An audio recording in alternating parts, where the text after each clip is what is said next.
Hello.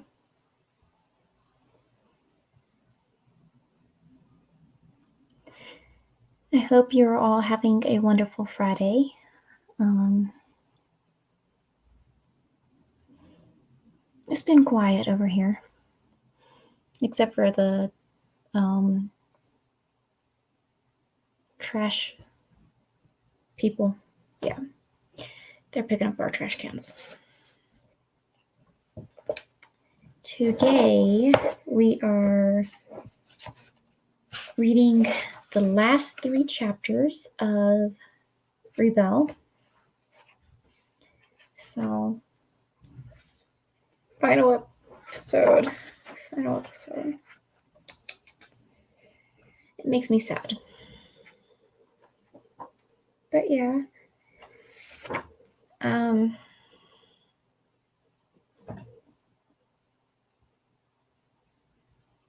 Yeah, not much is happening for our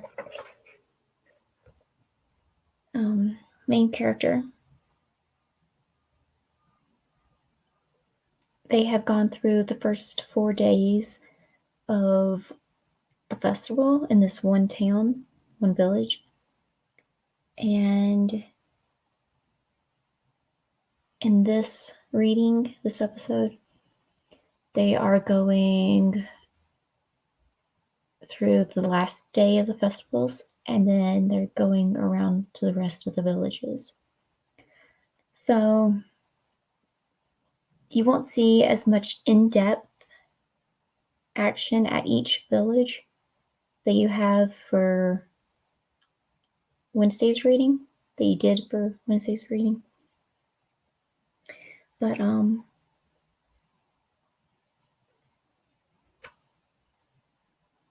it's still a good story, I hope. All right, let's get started. It's going to be a quick one. The 5th day of festivals, the jousting tournament. Dimitri and George discussed entering the jousting tournament the next morning while the others were eating breakfast. They were excited to try it, but worried about what the others would say. "Do you think we could?" Dimitri asked. "Could what?" asked a worried Frederick as he came out of the inn. He had finished breakfast early. Dimitri and George glanced at each other before George told his older brother, "We were thinking of joining the jousting tournament." Frederick immediately shook his head. "No, absolutely not."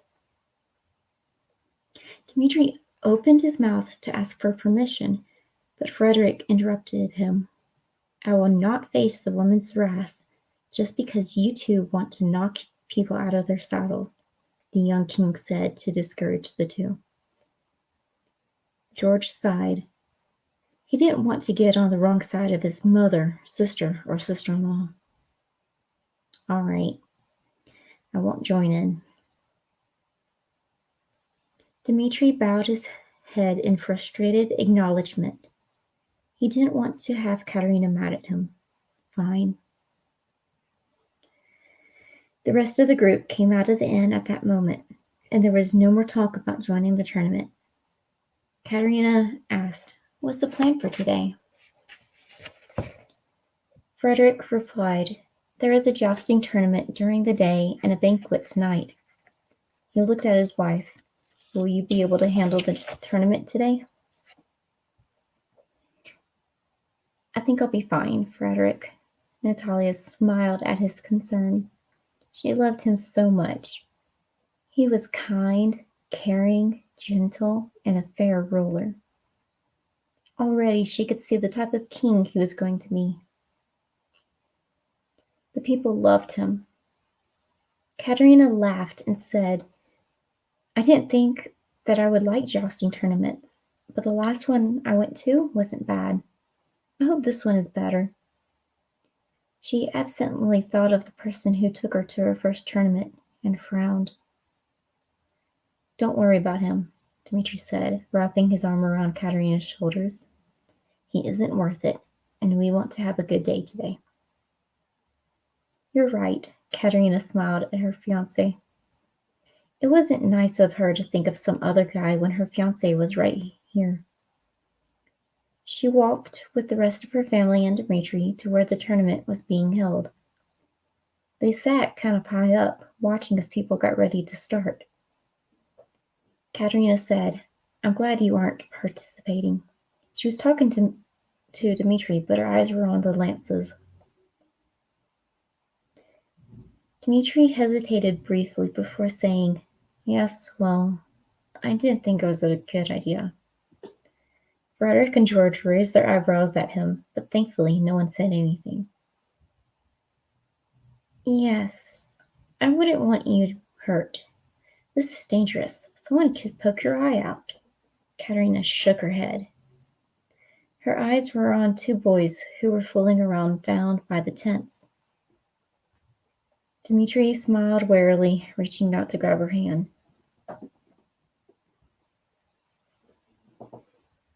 "Things poking me. Ow."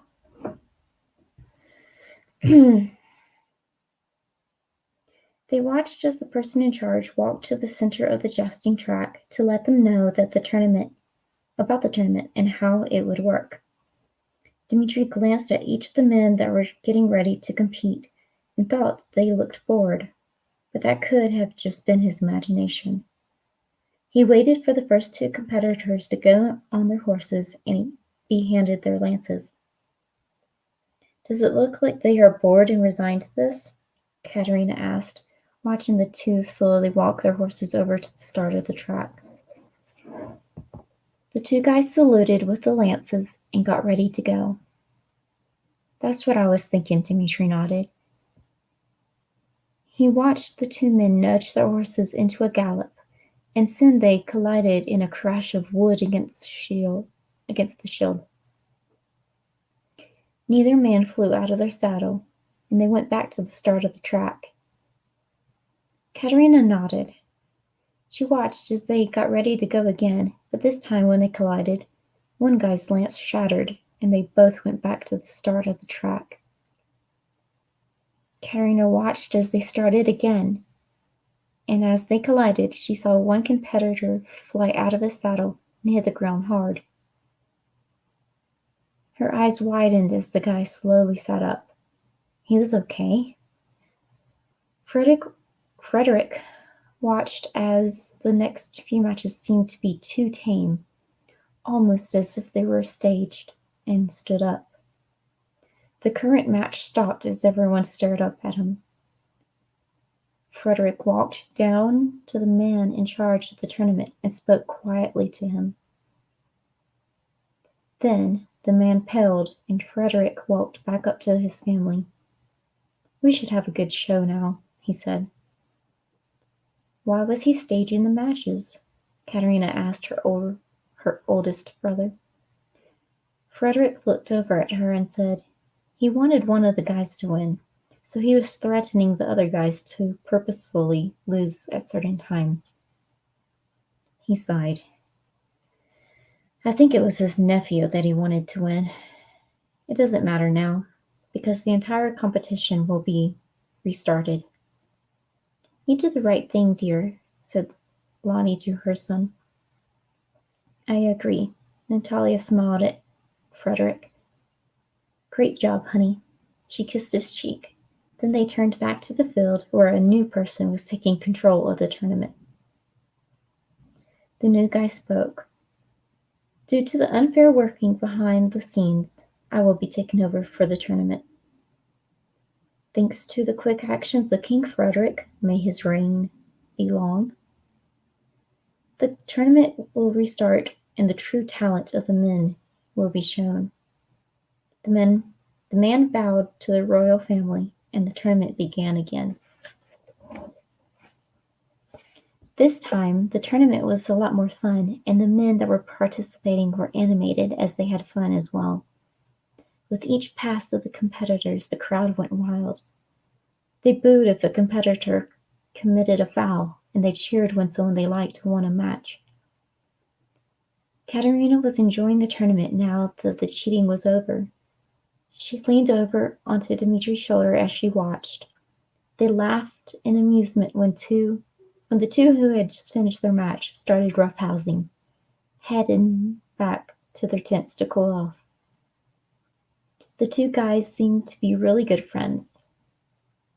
The competitor that had been put forward to win by the previously in charge man rode his horse to the start of the track and waited. His competition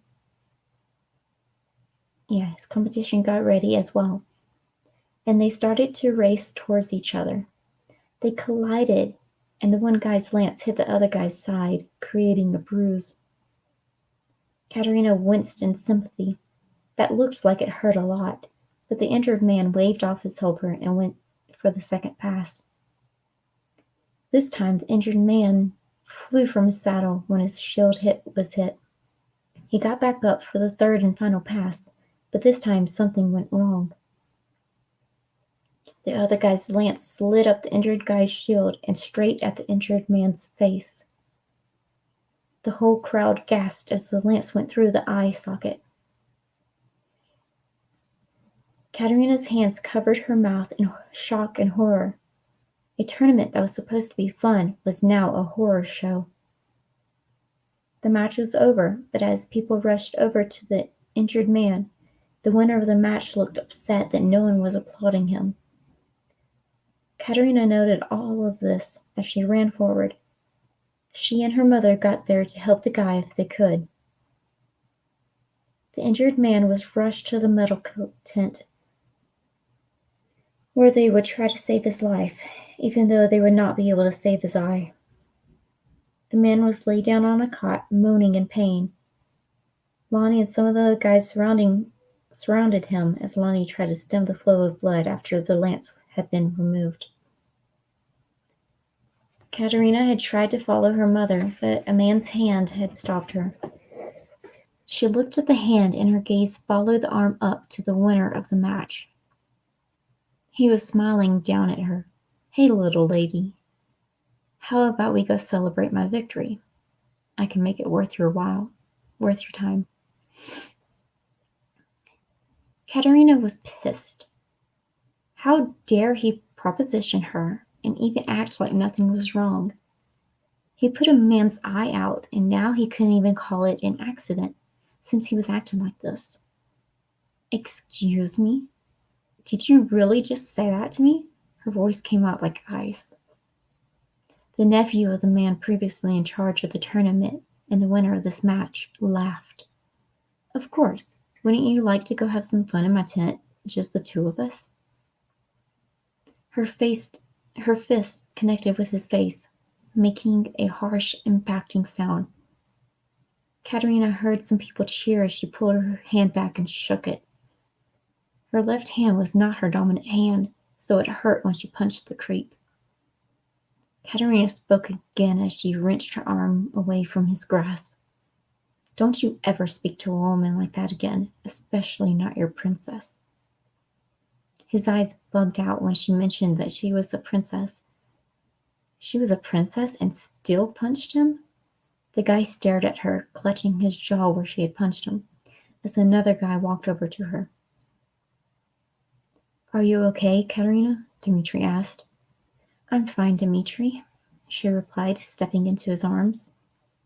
"Let's go see if we can help Mother." Dmitri agreed. He glared over her head at the man she had punched, and the guy gulped. Dmitri guided his fiancée to the medical tent and watched as she walked over to where her mother had put the injured man to sleep so that she could heal him. Katerina stepped to the other side of the cot and tried not to be sick. The eye socket was a huge bloody mess.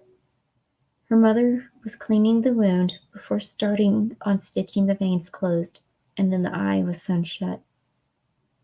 Katerina ran her fingers through the guy's hair to keep him calm if he woke up during the process, or just to let his subconscious know that he wasn't alone. When she was done, Lonnie asked for a bowl of clean, warm water and used it to clean up the stitches before washing her hands. She looked up at her daughter and noticed the bruised hand.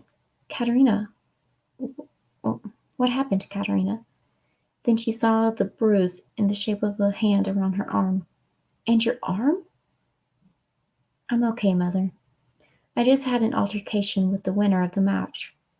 Katerina told the Queen Mother what had happened with the idiot. The 5th day of festivals, the banquet. Frederick led his whole family and Dmitri to where the banquet was to be held. He was happy that they were almost out of the village. This part of the procession had been really eventful, and he hoped that the rest of the procession was less eventful. He didn't think that he could handle much more. It wasn't that long after he had ascended the throne. He didn't know how his father had handled so much during his reign. Katerina looked at the table. It was heavily laden down with dishes and wine. She sat down in between Dmitri and Natalia. They all waited as the food was set down on the table. Then, after a speech by the village leader, they all began to dish out their food and eat. Katerina enjoyed the soup she had dished out for herself. The banquet went on well into the night, full of laughter and dancing. Dmitri twirled Katerina around on the dance floor. He smiled at her as she laughed. Seeing her be happy made him happy too. He leaned forward to kiss her cheek. I love you, Dmitri told her, the truth filling his voice.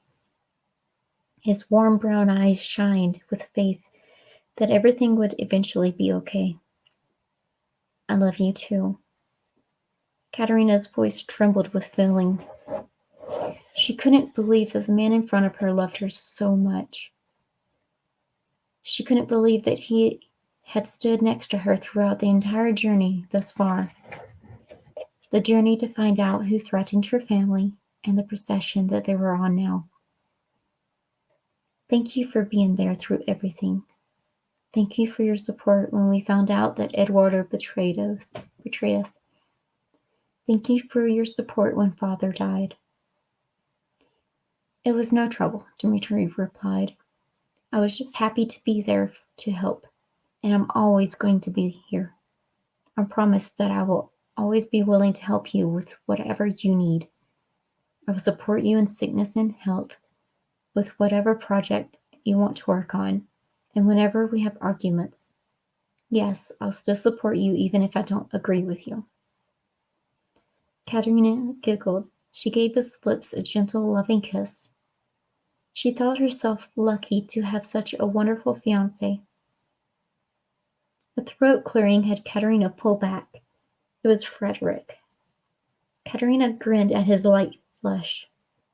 Can't I give him a kiss when he's promised me basically the world? Frederick looked over at Dmitri, giving him a look that said, You better deliver on your promise. And then turned back to Katerina. Well, even though I hope your future is bright, I think we better head to bed because we have to leave early tomorrow morning. Katerina nodded, understanding that her brother just wanted them all to have a good night's sleep. You're right, brother. She followed everyone into the inn for the last night in the village. She hoped that the rest of the procession went by smoothly, or as smoothly as possible. She didn't know how she was going to sleep that night, but with her full stomach, she quickly fell asleep as soon as her head hit the pillow. The royal family, Dmitri, the nursemaid, and the guards packed their bags and loaded up the carriage. This time the women, Derek and Blake, were all in the carriage to save themselves from the suffering of heat stroke. During the 2 days until they reached the next village, Lonnie spoke to her daughter and daughter-in-law. When we arrive, we are to spend 5 days to let the villagers get to know their new king. Then we will spend 2 days traveling again. Then we will spend 5 days at the next the last village before traveling for 2 days?" Katerina asked. There was only so much to be excited about when it came to traveling. Natalia nodded. "And we will spend 5 days at the last village before traveling 2 days back home." She smiled at the thought of going home. She missed the castle. "We won't be home for another 3 weeks," Katerina exclaimed. She sighed. She missed the smell of their cook's cooking, the sound of the birds that visited her mother's special rose garden, the feel of a horse between her legs, the burble of the creek that led to the woods surrounding the back of the castle, and the sight of the village down the hill from the castle. The first week dragged by. No one in the village wanted to really celebrate. They said that they were happy to have the king and his family there, but no one really showed that they were happy. Frederick was disappointed in his people, but he could understand that they were probably upset that his father was no longer alive. Katerina didn't think the second week was much better. She had started to see that there were more and more uneducated people as they moved from one village to the next. The children wore rags, and it seemed like no one knew how to really take care of their village. Katerina knew then that she would have to talk with her brother to see about having education be a must for all villages. They only spent 4 days in this village to keep from wasting valuable village resources. The third week seemed to fly by. They had noticed that more were uneducated and didn't know about Julius's death or the ascension of Frederick. With this village, and the one before it, being so remote from the others, it wasn't that much of a shock to the people from the castle. There were children running in and out of the street, young orphan children. People begged at corners. Frederick was heartbroken over what he was seeing. He looked at his wife with a lost look in his eyes.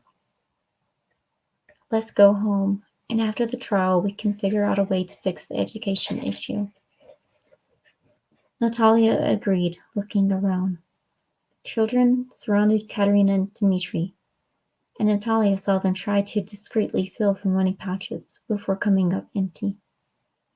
Natalia knew that the younger couple had their money pouches hidden under their tops. She just shook her head at the children, letting them know that she saw them and that it wasn't appropriate. Katerina was led to the carriage alongside the other women and children. They had only stayed at this village for 4 days as well. She was unhappy with how her father had let the countryside slide backwards during his reign. How could he do this? Was it ignorance or willful neglect? Katerina didn't know, and she didn't think that she wanted to know. The 2-day trip home seemed to fly by. They were anxious to get home and deal with Eduardo before moving on to helping the outside villages. The first day, they spoke about the upcoming trial and what they thought that needed to be done.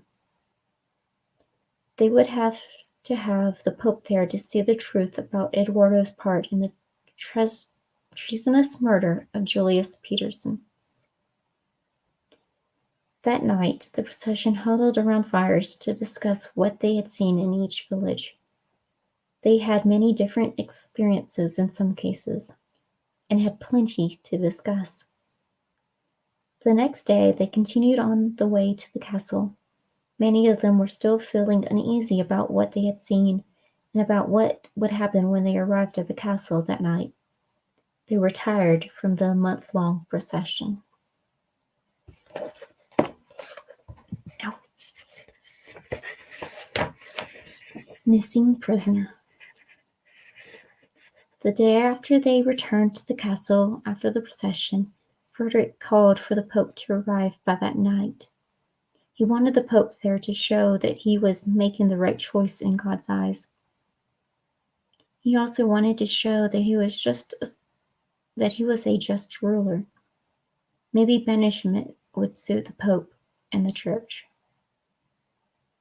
Frederick recalled how the Pope would always come on Sundays to the castle's very own chapel to give the word of God to the royal family and the villagers. When Frederick was crowned king, he was crowned in the throne room instead of the chapel to show the power of the crown. The Pope hadn't blamed him, so he figured it was okay. Many things had happened on the procession, and they were all worried about the future of the kingdom. What would happen to the land? Would there be an uprising when people found out about the outlying villages? Katerina was sitting in the sitting room with her younger brothers. Thomas, Derek, and Blake were sitting around her as she told them an abbreviated version of her first journey. She hadn't wanted to talk about it on the procession because it was such a busy time. But by the way Thomas was looking at her, she knew that he knew she was leaving stuff out. She made a mental note to talk to him later. George walked in to hear into the story and smiled at his younger siblings. In his arms was the second girl of the family. He loved Adeline with his entire being, just like everyone else, and he would do anything for her. George stepped further into the room, slowly drawing the attention of the others. Mother said I should let you have a turn with Adeline. Katerina smiled. She held out her arms. Wonderful. She grinned when Adeline was placed into her arms and ran a finger over the girl's soft cheek. She's so sweet.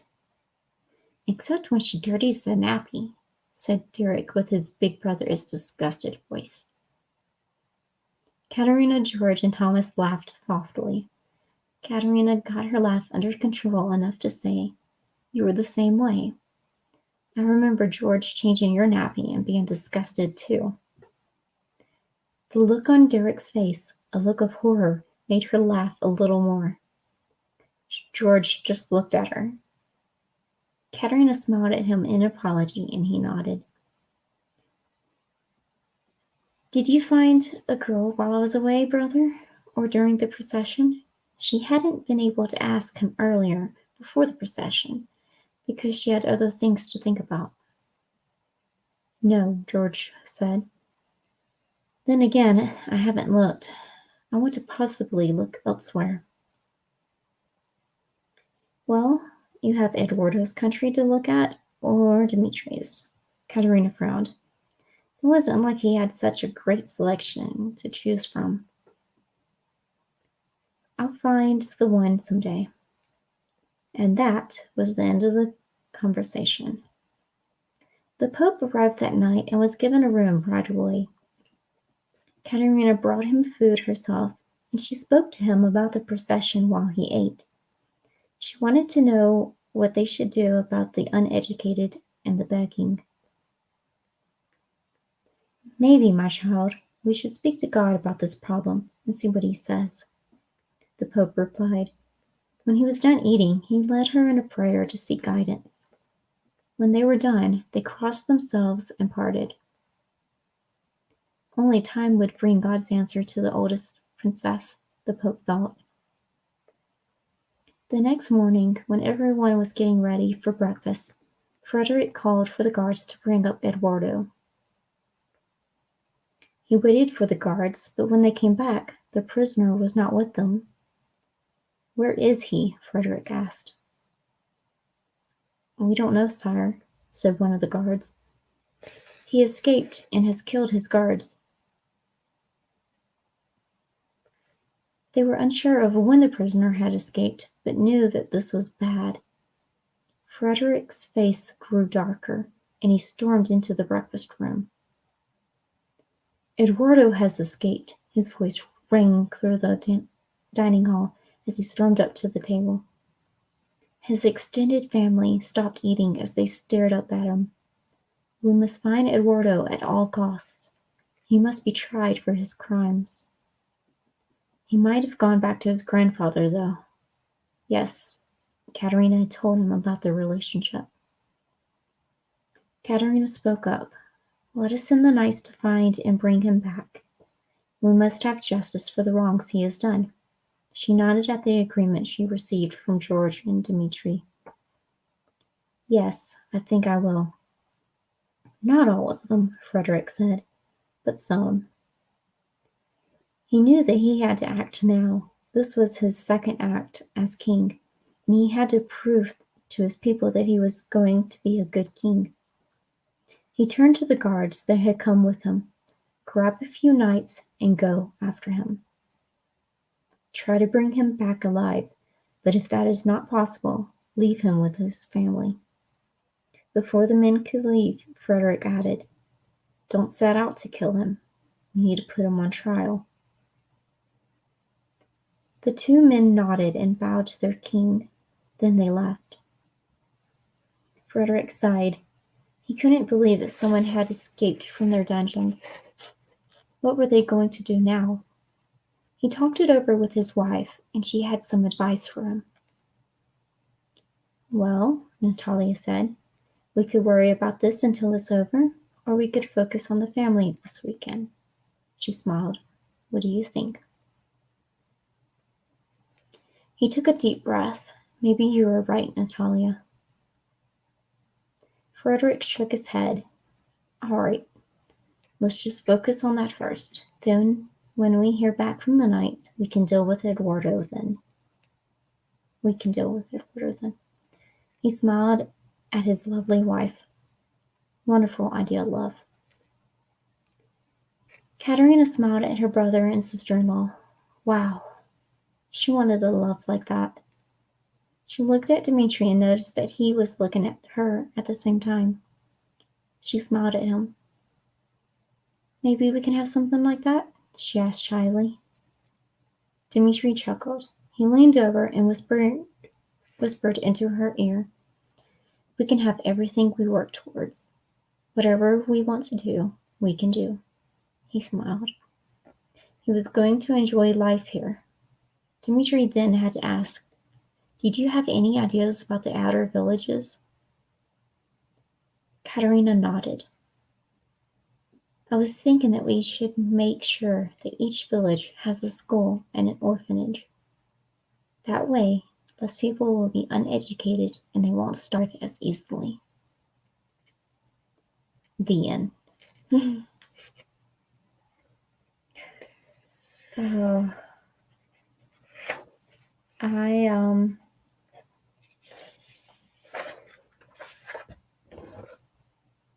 left a big cliffhanger at the end of this. I wanted to draw attention to the next book in the series, which is over there. And let me go grab it real quick.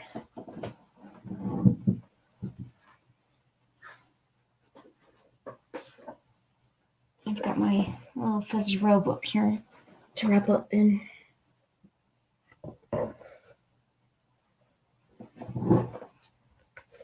But this is the second book, and I have to admit I'm going to take a little bit of a break until I find the right time to read this. It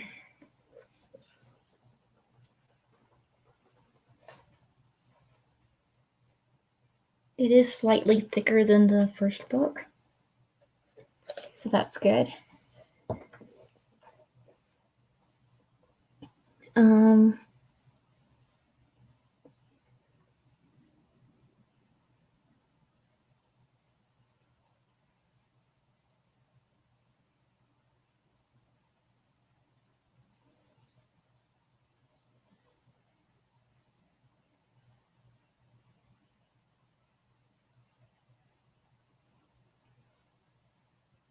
Yeah, I'm going to go ahead and read the back of this book. Months have passed since the escape of Eduardo. As Katerina and Dmitri get ready for their wedding and the birth of King Frederick's firstborn, they realize that Eduardo and his grandfather are up to their old tricks. A threatening letter brings about early labor in a little princess. Princess Elizabeth Clarice Peterson, daughter of Frederick and Natalia Peterson, gets kidnapped just a day after her birth. Katerina leaves the castle after her brother snaps at her, going to search for her niece, and finds out that life is more complicated than she thought. Will Daniel and Eduardo get what they deserve? Will Elizabeth get returned to her parents? Will Katerina and Dmitri finally get married? What lies beyond the mysterious island hideout? Katerina, Dmitri, Frederick, and Daniel Marquis Jr., Eduardo's grandfather, each give us varying views on the kidnapping and possible rescue of the baby princess. As you can tell by this, there are 4 POVs. And I'm going to leave off this video with a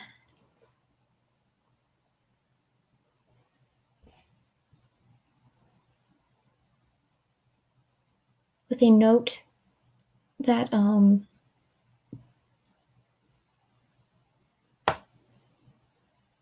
my 3rd book, Youth, came out on the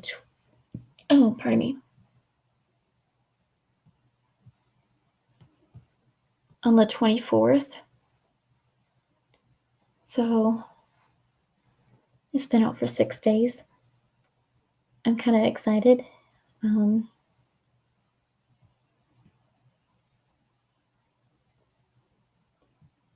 So I have 3 books out, and I'm working on the 4th one right now.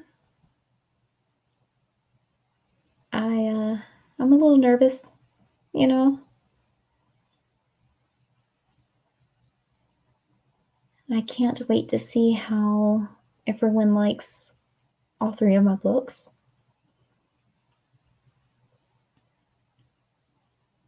And yeah, I think that's it.